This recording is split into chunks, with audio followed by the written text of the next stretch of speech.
This Jimmy Butler situation in Miami is starting to get out of hand because following a recent and frankly embarrassing loss to the Pacers, Jimmy Butler essentially demanded a trade even though he didn't explicitly use those exact words. At the same time, it was clear that he was unhappy. And this is something that had been circling around the league for a while now.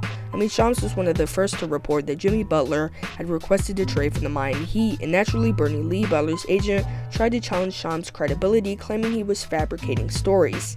Lee seemed to be using his position to imply that, since he knows Butler personally, he has a better understanding of what's actually going on.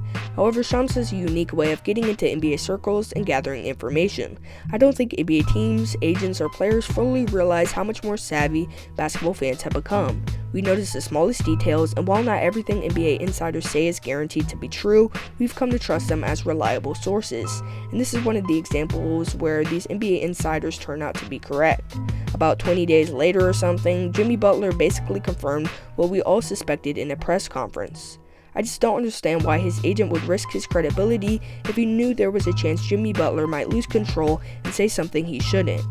This was supposed to be private information, at least until the agent had a strategy to get Butler out of Miami and onto a contender. Bernie Lee's response to Shams was pretty aggressive, and I get it to some extent because NBA insiders and agents have opposing goals.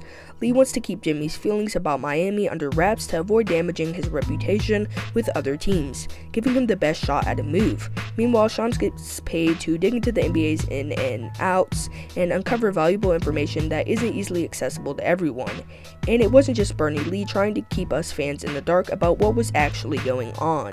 Even Pat Riley weighed in saying, "We usually don't comment on rumors, but all this speculation has become a distraction to the team and is not fair to the players and coaches. Therefore, we will make it clear, we are not trading Jimmy Butler."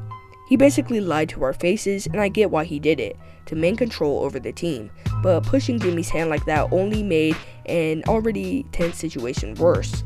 Now it comes out that they are open to trading him, and after a speech about losing his dork for basketball and not being able to find it in Miami in a press conference, we hear that he's been suspended for 7 games. I'm not sure how they pulled that off and whether it's even allowed, but their reasoning was that he showed conduct detrimental to the team.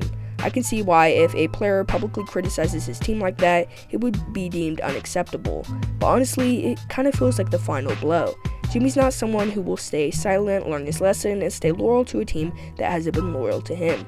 He's already shown immense loyalty. If things had been better handled in Miami, he could have ended his career there. But no matter what happens, I believe his number will eventually be retired and hung in the rafters. There's always a chance that things could even get worse, and Butler might completely ruin the relationship if he goes too far. You can tell the dynamic between Pat Riley and Jimmy Butler is getting messy. Remember when Jimmy, while sidelined with an injury, said that if he had played, the Heat would have beaten the Celtics in the first round of the playoffs? Pat Riley's response in the press conference was basically telling Jimmy to shut up. If you're not on the court playing against Boston or on the court playing against the New York Knicks, you should keep your mouth shut. I can imagine Jimmy Butler was pretty hurt by that one. Picture being at home watching your team play and trying to troll the Celtics, only for someone to call you out on TV and tell you that you can't comment on anything since you're not even playing. If there was ever a chance for Butler to stay, that moment probably killed it. The Heat need to move quickly because they don't want his exit to turn into another Minnesota situation, with a practice incident, calling out teammates, and just being a distraction. And you can already see history repeating itself because this season, Butler hasn't seemed focused. He's been disinterested at times, and his play has been inconsistent, missing 10 games of the 32 so far.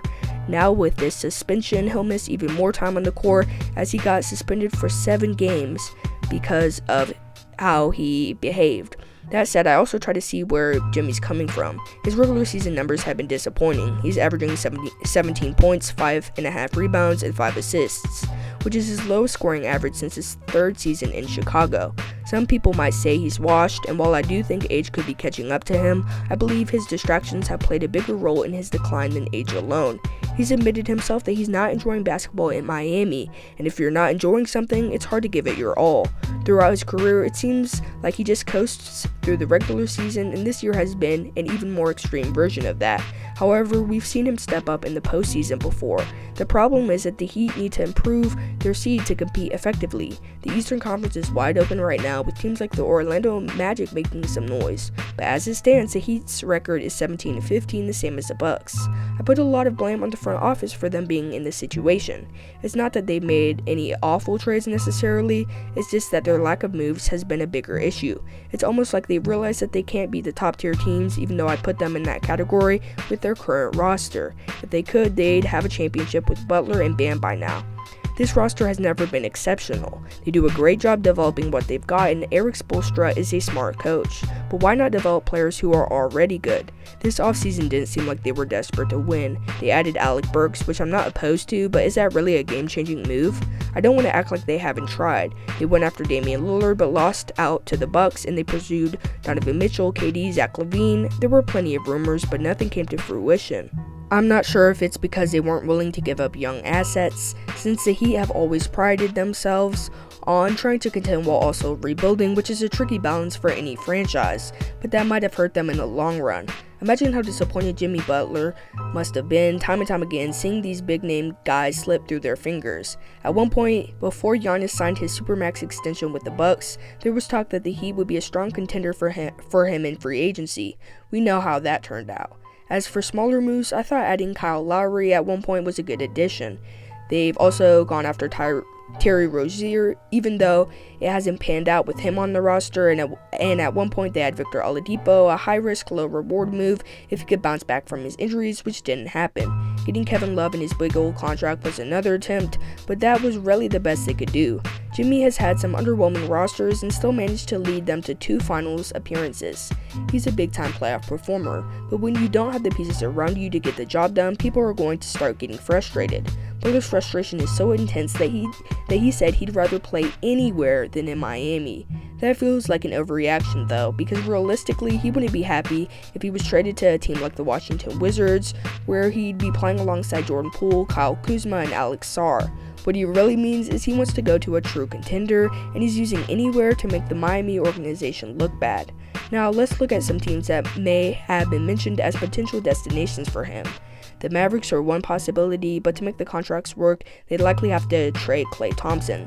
Since Thompson is a more recent acquisition and the Mavs just made it to the NBA Finals last season, they probably want to stick with their current roster. The Suns are another option, but I think they should just focus on rebuilding once they can get rid of the big 3, and Bradley Beal would likely have to be involved in any deal, and he has a no-trade clause, and his contract is considered one of the worst in sports, so that trade seems unlikely. As for the Warriors, I recently had a comment asking me to discuss them, so here's my take. With Steph Curry getting older and retirement on the horizon, the Warriors need a big move. However, there have already been reports saying the Warriors aren't interested in trading for Butler. If they did, they need to extend his contract, which would be a huge financial commitment for someone in his upper 30s. To make the deal work, they'd likely have to include Jonathan Kuminga, who the Warriors have been reluctant to trade. They held on to him when they missed out on Paul George, and it's clear they value him highly. To pull this off, Andrew Wiggins would probably need to be involved in the deal as well, and they'd have to add several other pieces to balance the contracts. The Heat are stubborn though and would likely demand Kuminga in any trade, making it hard for the Warriors to make it work. In my opinion, the best fit would be Denver. The Nuggets need to make the most of Jokic's prime, and trading for Butler could give them the push that they need. You could trade Michael Porter Jr., Zeke Naji, Dario Saric, and some draft picks for Jimmy Butler and say Pelle Larsson. This could be the ideal scenario for Butler joining a contender and leaving the Heat behind, but I don't think Pat Riley will make it that easy. He's too proud to let Butler leave without a fight. I could see him trading Butler to a non-contender that could handle his hefty $50 million contract, or just hold on to him until his contract expires. If that happens, Butler may not have as much leverage, and he might end up with a smaller deal and possibly never win that championship he's been chasing. It reminds me of how the Trailblazers didn't let Damian Lillard go to Miami when he wanted to, because sometimes teams try to get back at their players. But what do you think? What is the most likely trade destination for Jimmy Butler? Tell me in the comments section below. Until next time, peace.